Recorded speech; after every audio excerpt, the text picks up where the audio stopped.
Here we go. Good morning, everybody. This is Juan Lee from Clear Journey here with Oliver. Oliver, how are you doing this morning?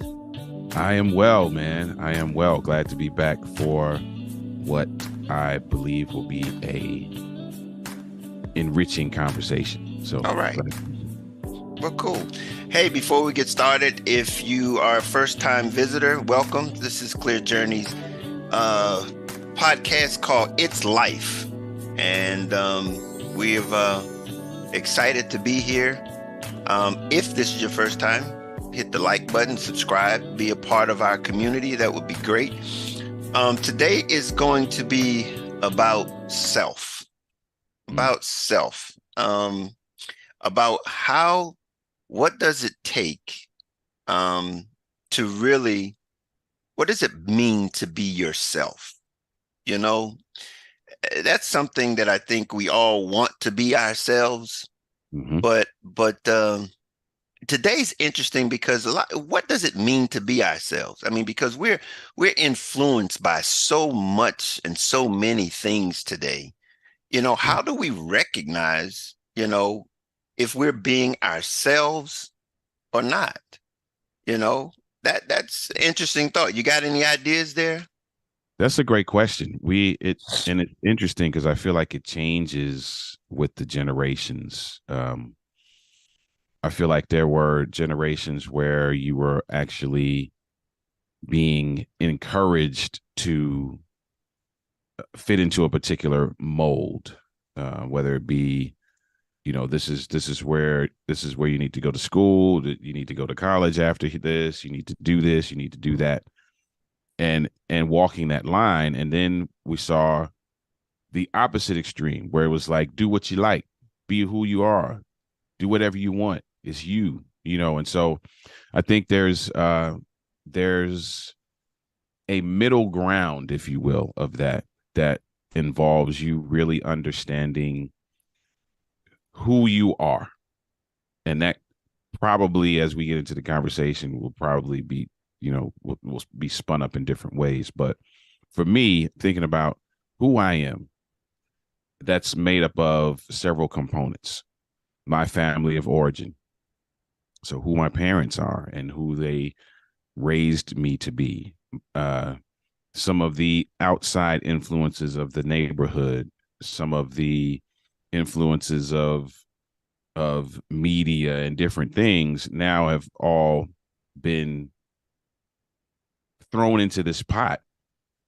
And as I mix it up, I realize, okay, I like this ingredient. I don't like this ingredient. I want to be this type of person. I don't want to be that type of person. And then going through that process has allowed me to come today to be like, yeah, this is me. I'm being myself. I'm being the person that I feel like is authentic. I feel like is the person that should be showing up in every area of life. And so that's tough for a lot of folks because depending on how you grow up, depending on where you grow up, depending on what your circumstances are, sometimes that's actually determined for you. And you can tell because there are people who grapple with that. You can tell the people who it was determined for them because at one point you wake up, proverbially, wake up and say, man, I don't know if this is really me. Yeah, I mean that's really the thing. And you brought up a real good, interesting example there. And we talked about as earlier about the influences, Mm-hmm. the things that influence us. And it's that ability to be able to find your originality. I look back in my life and I've shared this before. Um, Up until I was 18 years old, I had no identity, and that which I did have was very poor.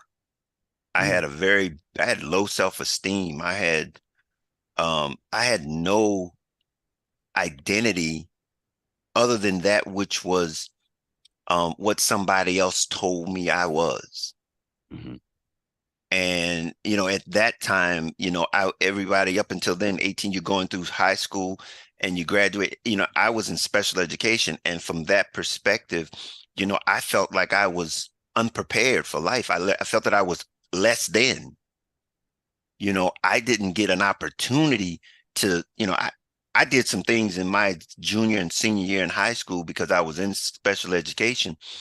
I took the normal courses, but I took them as a no grade, as pass. It was just like no grade. I wanted to be exposed to things that they were not exposing me to in that special education track. And I was like, how do I begin to find out who I am being exposed to nothing, being, not being prepared for anything? And so, we get caught into, just trying to make it through, move on, just to make it through. And every stage of life has a purpose. It does. Every stage of life has a purpose. And when you fail to recognize or to fulfill that purpose, it affects the next purpose, the next stage of your life. It affects the next stage of your life. And the thing about it is many of us don't even recognize that we've been influenced or have been affected by that which we did not be understood and understand what we had gone through. I agree. And so that's how subtle influence is. It's influencing us in what we don't know and what we do know. Yeah. And so we're ending up in this situation like, where do we begin to identify who we really are? Because have we really gained and gathered all of the things that will influence us in a way in which we can express exactly our authentic selves? Some people, we get caught up into the situation where we become a product of our experiences. Mm-hmm. Yeah. And in many cases, you don't have a choice. That's it. It's part of the survival process. And see, and that's where you begin to miss out on your authenticity because you're having to survive rather than thrive. See, there's a difference there. And many of us, and that was one of the things that I was struggling with was like, I'm going into the military just to survive. Mm-hmm. Mm-hmm. That was my whole mindset, just to survive. When I got there, something totally different changing. And it was begin to find my own personal identity. Mm-hmm. Find out who I was, what I had to offer, and it was unique. It was an originality. In a biggest organization like the military, the United States military, I find my personal identity. And that's different from just being subject to. And I think that's the thing that I took away from my experience is how do I fit in with who I am, my authenticity, mm-hmm. instead of trying to fit in to get along. That's good. I mean, man, sometimes we find our identity in circumstance. So, as you found yourself in the military, that jump-started the process of you seeing who you are and bringing out the originality in your identity. I think the thing that we have to really we really have to convey to younger generations is something that you said, that every stage in life has a purpose, and that's not always conveyed. And so we go through, and I speak for myself, go through stages of life, not realizing it's a stage of life, but knowing that it's whatever's happening now is not really what I would like to happen. So maybe looking for a way to shortchange that, or to get out of it, or to skip it, or to whatever. And then realizing, for me in particular, realizing not until I got into the throes of what I understood my purpose to be, realizing that all of that other stuff is very significant to what's happening right now in my life. And we just have to do, I feel like have to do a better job of conveying that to folk, that there is some there is some value in the process, because it will be significantly aligned to that wake up moment that you have, wherever that wake up moment may be, and whatever circumstance that may prompt that wake up moment.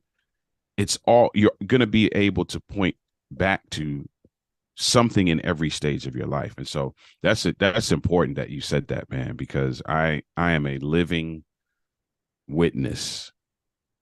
I am a great example of not recognizing that until later on in life, and then looking back and saying, "Oh, wow, man, that's crazy. The thing that I hated the most about this part of my college career and those disappointments and all that kind of stuff, man, that's what that's necessary and significant right now. Who, man, if somebody had just told me that, maybe I could have navigated it differently, and maybe not, right? Maybe it wasn't supposed to be navigated any differently than it was, but understanding that, I think, is key, is paramount.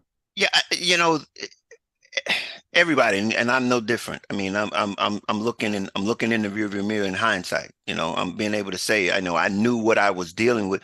Did I know that the military was going to do for me what it did for me? I had no idea, because I said in my mindset I was just trying to survive. Mhm. Okay. So what I can look back on is that, every one of us has go through the exact same stages in life. And there's stages that, and I allude to this in my book, Love Made Simple. It's talking about, I break it down into categories, into stages, and I go, it's a teenager. I mean, that's really that first point of you beginning to stretch your wings, so to speak, trying to find that independence. I mean, we look at it, and it's interesting, because I can look at where I am right now in my life, and I go, we were looking for that independence, trying to gather that more and more as teenagers. Mhm. At that same time, we have to be like a sponge. If we really want to be able to build ourselves up and understand that what we're learning and what we're gaining at that age as teenagers, that it's the foundation Mhm. for what we're trying to become. And we don't realize that all the time, because we're so anxious to get out of there. We're trying to get out of being a teenager. We want to be a young adult. We want to be an adult so that we can do for ourselves. And then looking at the examples that we have to emulate, instead of look at it as something to glean from, or pushing back from it, saying, "Oh, I don't want to be nothing like that." Mhm. And see, what that does is that gives you a perspective as to what you don't want, Mhm. but you still don't know who you are and what you are about. Right. A negative doesn't make a positive. You can't run around talking about, look, what I don't want to be, and end up being what you supposed to be. Right. That's That true. that ain't gonna happen. Intentionality gets you where you want to go, but that takes effort and attention to details. It's a part of the journey. Right. Wherever we end up, we didn't get there by accident. And this is no matter wherever we got or we are. It was intentional, whether it was intentional in the sense of I did it by choice or Mhm. I did it by force. Mhm. But there was a path to get us where we are. Indeed. And as soon as we understand that there is a path, our actions build on themselves. They're like a building blocks. And Yeah. when we set one, whether it's good or bad, we only have that to build on unless we knock it down. And that's intentional. Yeah. And I think many of us go through what we go through in the various stages of our lives because we choose to just continue down the path that's forming, as opposed to making some type of intentional decision. Hey, listen, this path that's forming, I don't know. I don't think this is me. So let me look around, and sometimes we don't do that either out of just the circumstances are just pushing us down that path, and we just don't have the capacity to look around, and then or we just get comfortable, or we just are uncomfortable but don't really know what else is there and haven't taken the time to look, so we just accept whatever's there, which I think causes us to mishandle the stage. I don't know if skip is the right word. I think maybe skip works. Well, what I'm saying is it, as it relates to skipping it, can you skip it? Because is it okay to skip it? Because if you don't know the intention of it, do we by forfeit skip it because we don't know we've skipped it? Because there's no way to build anything that you want. And the word build means it's a process. Right. Okay. You can't skip anything and expect for the process to be stable. It's not something's, if it's sort of like building a house and say you're going to skip the walls. You just want to put the roof on. That does not work.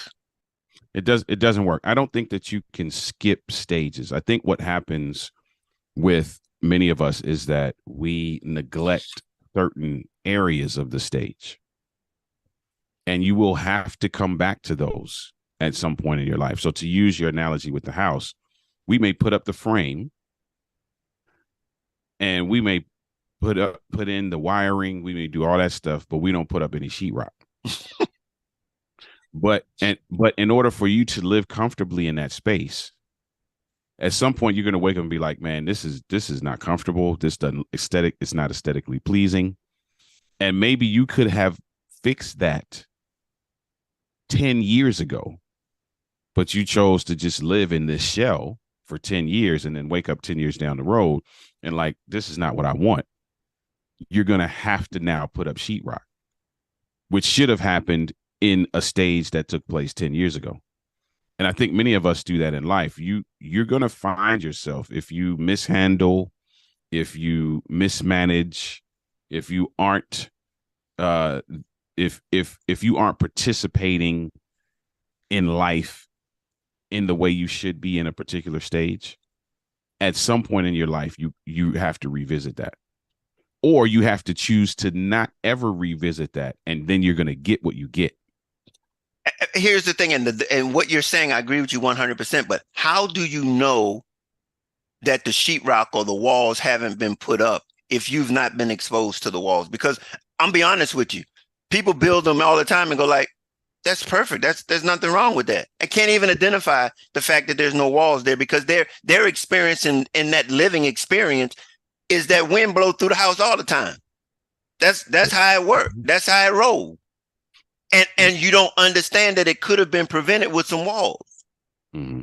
But you ain't never seen no walls built up, because walls are what you use to defense against the wind and the cold and the elements, or you could use as it relates to your relationships. When they begin to be, when the storms come, you got walls up to be able to shield you from them.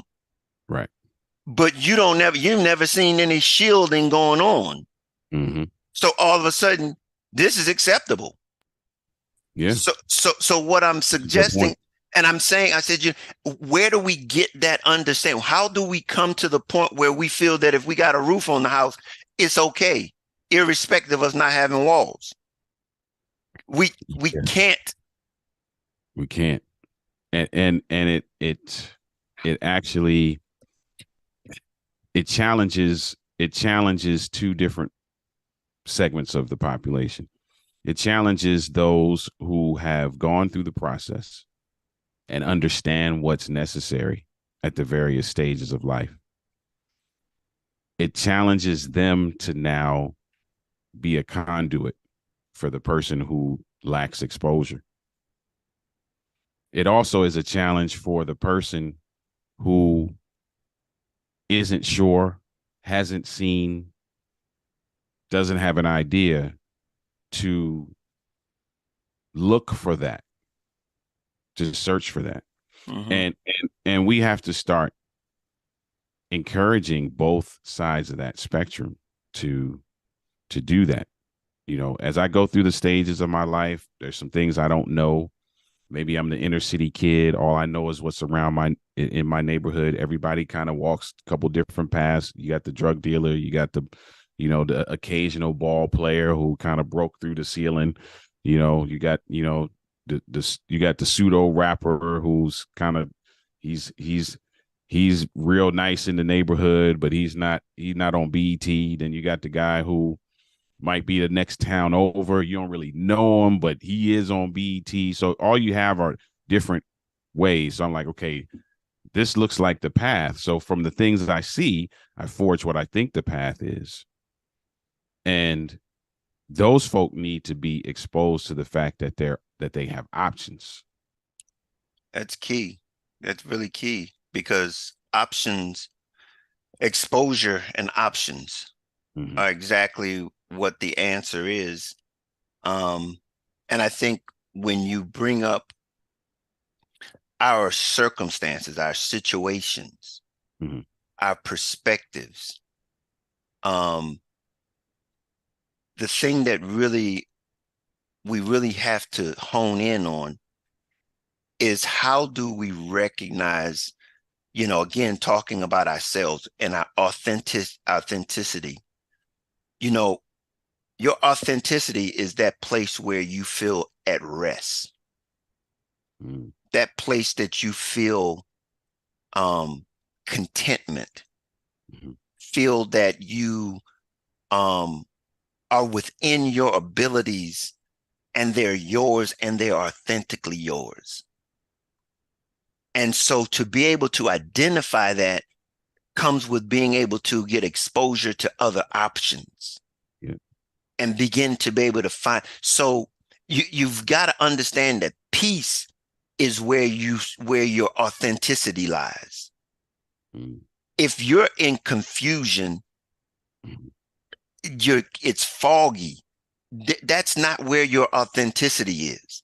If you're at fear, if you're in fear, if you're in some type of distress, your authenticity is not there. That's not where you're authentic, because when you're in your authentic self, there's a resting, a peacefulness that comes over you, that you understand, that you know that you know that you know who you are and what you are. And so it's that ability to find that and recognize that at an early age. And I'm telling you, life is so challenging, because as we get older, it becomes harder and harder to find that authentic self, because of the distractions that will be presented to you. Right. And so it takes a little bit more intentionality to be able to do it. But what we're looking for is to recognize that place of peace, and recognize what peace looks like. This is an internal peace. This is not external. This is not something that somebody can tell you, ain't nobody shooting in the neighborhood, so everything is okay. Nuh-uh. It's the fact that you recognize that when you're alone in your own space, do you have that peace?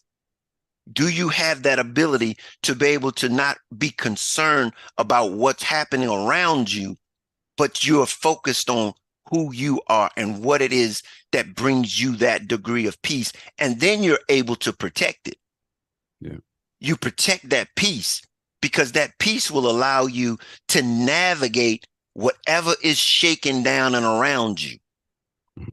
No matter what the circumstances are, you can navigate it, because you're protecting that peace, and you'll walk down in through the situations of life, maintaining that peace, that authenticity. Yeah, that's good. That's good. And it will cause you, and if you don't have that, if you feel like you're grappling with anything, that's an indication that there are other options that you have not been exposed to. Absolutely. So often what happens is when we grapple, we kind of get in that frame of mind that, man, this is all I got. I'm grappling with it. I don't see any other way out. So I'm just either going to do something reckless, or I'm just going to sit in what I'm already sitting in. And what that should be for those who are listening, who anybody, I talk about the things in my book that I grappled with. That grappling in and of itself is an indication that there's something else. And so what it should cause you to do is begin to start looking around, not to accept it and sit in it and woe is me. And I'm speaking about what I did early on, take the disappointments, craft a badge of honor, and just, this is license for me to act up. If this is how it's going to be, I'm gonna just sit in it and live right in it. That should be an indication for you and a motivator for you to do the exact opposite. Be like, okay, if I'm grappling with this, there's got to be something else. All right, let me start looking around. Let me start asking. Let me start shadowing my future. Let me start figuring out what peace looks like to me. And then let's craft some strategy around how to navigate this stage successfully, knowing that it is directly aligned to whatever comes next. Yes, and that's exactly right. That's exactly right. So the thing here is knowing yourself is the beginning of this journey, and being able to recognize that, you're going to have obstacles. There are going to be challenges. There's going to be things that are going to be thrown against you. But the more you know about yourself, that thing that brings you the greatest degree of we might want to call it happiness, peace, joy, all of those things that you enjoy, that makes you feel, and here's another word that we don't hear a lot, and that's fulfillment. Yeah. That thing that really centers us as it relates to, it gives us our identity, that ability to say, okay, I have something that is so unique as my fingerprint, man, that this world needs. It's not to be a follower, it's to be an original. Right. And it's that thing that we're after. It's that thing. So that's what we wanted to share today as it relates to, knowing yourself, being able to recognize who you are as an individual, who I am as an individual. And so we charge anyone who's listening that if that's your challenge, if that's where you are, if you haven't heard that soft voice in your ear that says, okay, look, what makes me happy? What is it that I do that I have that no one else has? And I'm going to find that out if I don't know what it is, so that I can be my authentic self. Yeah. Go for it. Yeah. Look around. There are options. The stages mean something. Navigate them well. And this is the time. Now is the time. We don't know about tomorrow, but now is the time to begin to seek and to search those things that bring out our own personal identity. Yeah. So anything else you want to share today? I think that's a good place to land the plane. The stages mean something. Navigate them well. The things that you grapple with are an indicator that there are options, because there are. Yeah. Yeah. Look for your peace. Look for, identify who you are and show up. Yeah. As your authentic self. So, how can they find you, Oliver? You can find me everywhere on social media. You can either Google my name, Oliver Marcel, or you can go to @Denali LLC. That's the handle, @Denali LLC. We'll pull up our social media everywhere. You can also email me, Oliver @Denali, DENOLI.org.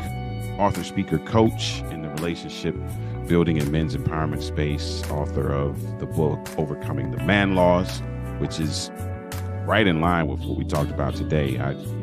In the book, I talk about several things that I grappled with and share my journey of how I walk through the stages. So this is pertinent to today's discussion.